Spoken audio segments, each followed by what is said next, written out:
sebelum kita memberikan pakan pada si ayam, kita harus mengetahui dulu nutrisi apa yang terkandung di dalam pakan itu. Jadi bukan semata-mata ayam itu membutuhkan protein dan energi.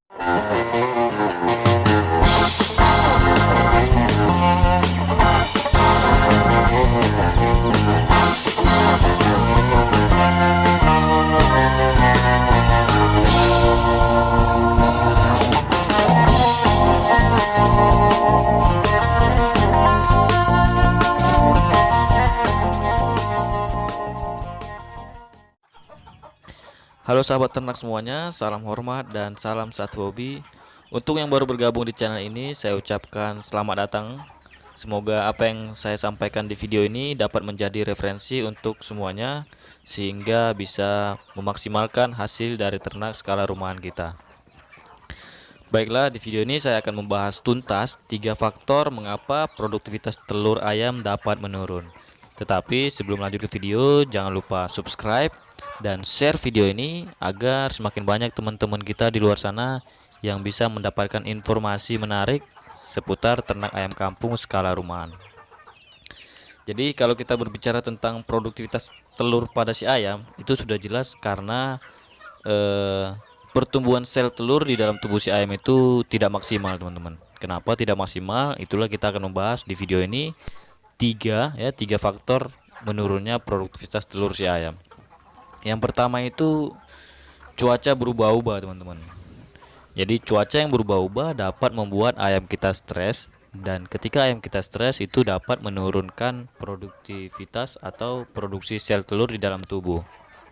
Jadi angin ya, contohnya angin atau nyamuk ya, suara berisik itu sudah jelas akan mengganggu si ayam, dan ketika itu terjadi pada malam hari itu dapat mengganggu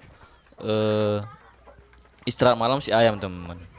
Pastinya akan menghambat pertumbuhan sel telur. Ketika ayam kita kedinginan atau terganggu karena nyamuk, suara berisik, itu akan mengganggu pertumbuhan sel telur, teman-teman. Jadi itu yang pertama. Sekarang kita akan bahas yang kedua, teman-teman. Yang kedua ini adalah pakan dan air minum ya. Pertama kita akan membahas pakan dulu. Pakan ini jangan diganti-ganti, teman-teman, karena proses metabolisme si ayam ini juga akan terganggu jika pakan kita diganti-ganti. Pakan yang sering diganti-ganti, otomatis kandungan nutrisi di dalam pakan itu berubah, sehingga proses metabolisme ayam juga akan terganggu. Dan sebelum kita memberikan pakan pada si ayam, kita harus mengetahui dulu nutrisi apa yang terkandung di dalam pakan itu. Jadi bukan semata-mata ayam itu membutuhkan protein dan energi ya, teman-teman. Walaupun memang itu utamanya, energi itu atau karbohidrat biasa disebut. Tapi juga ayam petelur ini membutuhkan mineral dan kalsium, teman-teman. Kalsium itu bisa kita dapatkan dari tepung tulang ya. Mineral bisa kita dapatkan contohnya dari garam gitu, teman-teman. Tapi kalau teman-teman menggunakan pur ya, pur yang dari pabrikan, itu semua sudah kompleks karena pur itu sudah melalui proses penelitian untuk produksi tiritas si ayam, teman-teman. Jadi kenapa mineral dan kalsium itu dibutuhkan si ayam? Karena mineral dan kalsium ini gunanya untuk mempercepat pertumbuhan kerangka tubuh atau tulang si ayam, teman-teman, dan juga dapat membantu mempercepat proses pembuatan cangkang telur. Jadi mungkin teman-teman pernah menemukan telur pada ayam teman-teman itu cangkangnya lunak. Jadi itu dia karena kurang mineral dan kalsium. Kalau kita sudah mengetahui nutrisi apa yang terkandung dalam pakan, maka kita juga akan lebih gampang untuk membuat pakan campuran dan menekan kos pakan ya. Karena kita tahu hari demi hari ya, pakan dari pabrikan ini semakin menaik, teman. Harganya semakin melambung tinggi. Tetapi harga penjualan ayam itu kadang menurun, teman-teman. Ya. Makanya kadang terjadi kerugian pada peternakan kita, teman-teman. Jadi teman-teman harus memperhitungkan nutrisi dan harga penjualan juga pada si ayam, teman-teman. Dan kita akan membahas tentang air minum, teman-teman. Air minum ini tidak boleh kekurangan, teman-teman ya, apalagi pada saat menjelang malam hari, karena ayam betina ya, ayam betina petelur akan minum lebih banyak pada saat menjelang malam hari tiba ya. Karena sama-sama kita ketahui untuk memproduksi telur ya, ayam itu membutuhkan kandungan air yang sangat banyak, dan di dalam telur itu juga lebih banyak kandungan airnya ya, kandungan airnya. Jadi teman-teman harus perhatikan juga kandungan air atau minum si ayam pada saat menjelang malam hari, jangan sampai kehabisan teman-teman. Jadi itulah untuk yang kedua teman-teman ya, faktor yang mempengaruhi produktivitas telur si ayam menurun. Sekarang kita bahas yang ketiga teman-teman. Yang ketiga ini penyakit ya.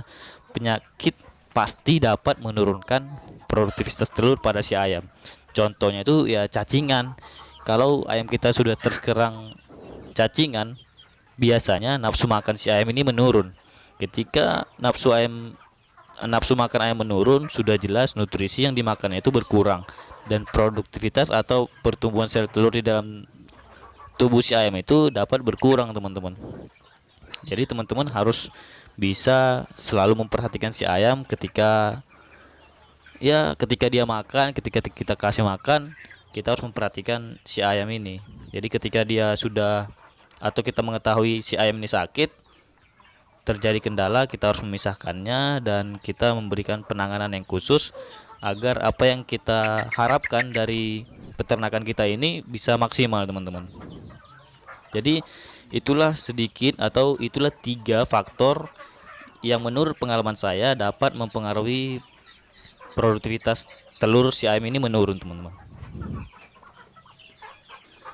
Semoga penjelasan di video ini bisa menjadi referensi buat teman-teman semuanya atau kita semuanya agar bisa memaksimalkan hasil dari produktivitas telur ayam kita, agar apa yang kita harapkan dari peternakan kita bisa maksimal teman-teman, bisa sesuai harapan kita dan bisa membuat kita semakin menambah wawasan lah gitu teman-teman. Oke, sampai jumpa di video selanjutnya. Salam hormat dari saya. Semoga kita semuanya diberi kesehatan agar kita juga bisa memberi kesehatan juga pada ayam-ayam kita semua. Salam hormat dan sampai jumpa di video selanjutnya.